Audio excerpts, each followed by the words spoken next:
Jubillah, Bismillahirrahmanirrahim. Ako po si Haber Sebastian Buday, isa po na naging beneficiary ng DOLE at MOLE na ipinigay ng Integrated Livelihood Program.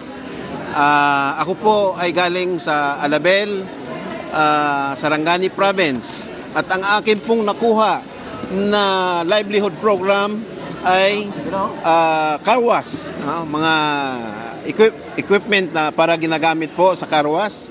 And then ito po ay malaking tulong ng ating DOLE at saka MOLE sa akin na kagaya ko na senior citizen na.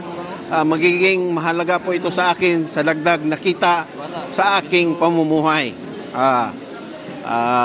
Nagpapasalamat po ako sa ating gobyerno, sa DOLE at sa MOLE sa kanilang walang sawang pagtulong sa kagaya namin na mga mahirap na mamamayan ng BARM.